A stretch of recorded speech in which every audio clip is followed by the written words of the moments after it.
Oiga, hace un rato le reportábamos que se aprobaron las leyes en el Senado de la República, 5 leyes que fueron adecuadas para la entrada en vigor del Tratado de Libre Comercio. Una de ellas, la más importante, no la más importante, pero quizás la que más debate generó, fue la de propiedad industrial. Para hablar de esta ley en particular, hago contacto con el senador del PAN, Gustavo Madero, presidente de la Comisión de Economía del Senado de la República. Qué gusto saludarlo, senador. Buenas noches.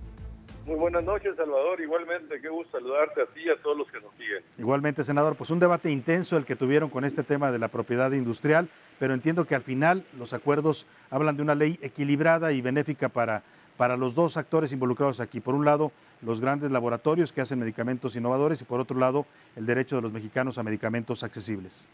Lo pones exactamente en la perspectiva de lo que debíamos de cuidar, la capacidad de apoyar la innovación, la investigación, el desarrollo, la protección intelectual de las patentes, pero también al mismo tiempo cuidar que lo antes posible se puedan desarrollar medicamentos más baratos, con mayor competencia, para beneficiar a la población. Entonces, estos dos bienes públicos se cuidaron y se eliminaron finalmente, Salvador, una serie de restricciones que venían en la propuesta original de proteger a los laboratorios transnacionales con una cláusula volar. Se llama cláusula volar porque había un pleito en Estados Unidos de Roche y establecía una serie de limitaciones para que los laboratorios de genéricos aquí en México no pudieran desde el inicio poder conocer e importar los insumos para desarrollar sus productos y estar preparados para que desde el primer día, después del vencimiento de la patente, ellos ya pudieran comercializar sus productos genéricos bioequivalentes. Eso ya se logró y es una buena noticia, Salvador, pero pues hay buenas noticias. Yo dije que hay cosas buenas, malas y feas. La cosa mala es que pues todo lo que aprobamos en el Senado, que son leyes para apoyar el Tratado de Libre Comercio, eso es lo bueno. Lo malo es que el gobierno todos los días ahuyenta la inversión con sus decisiones, con sus declaraciones, con sus acciones. Eso es lo malo. Y lo feo, Salvador, pues es que se utilice esto como una ofrenda para el presidente Donald Trump, que el presidente Andrés Manuel vaya a Estados Unidos y le pavimente el campo para su reelección, diciendo que el presidente Trump logró sus dos objetivos de campaña: renegociar el TEMEC y construir el muro en la frontera y que lo paguemos los mexicanos. Sin duda alguna. Ese es el contexto que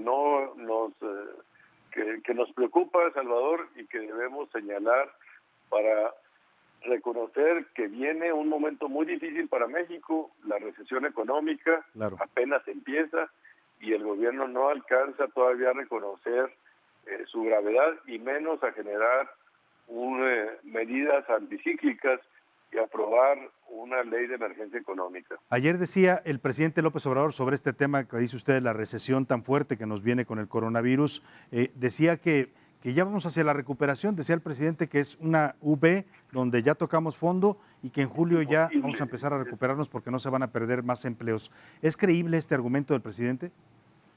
Es urgente que el presidente deje de intentar engañar de la gravedad de la pandemia y de la gravedad y profundidad y extensión de la crisis, Salvador. Acuérdate cómo nos dicen, va a ser la crisis económica más grande de los últimos 100 años.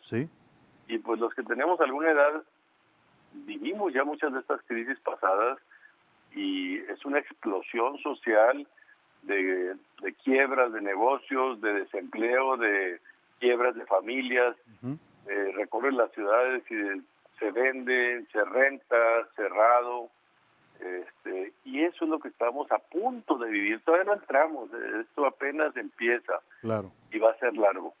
Tristemente el presidente se niega a reconocerlo.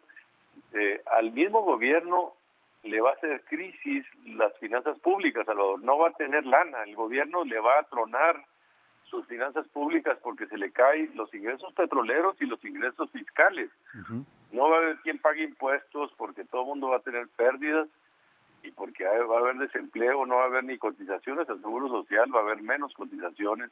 Entonces, por todos lados se van a apretar las condiciones financieras de las familias, de los negocios y de los gobiernos. Y esto nos debe de obligar a reunirnos en una sesión especial para revisar una nueva ley de emergencia económica. Todos los países lo han hecho, menos Sí. México, para adecuar y responder a la gravedad de la situación. Pues estaremos pendientes de lo que propongan en ese sentido en el Senado de la República, desde la Comisión de Economía que usted encabeza, a un tema que sí va a ser apremiante sin duda para muchos mexicanos, el tema del desempleo y de la emergencia económica. Le agradecemos mucho, senador, haber podido conversar con usted esta noche. Yo soy el agradecido, Salvador, gracias por la oportunidad de estar en tu programa. Muy buenas noches. Ahí está el senador Gustavo Madero, preside la Comisión de Economía en el Senado.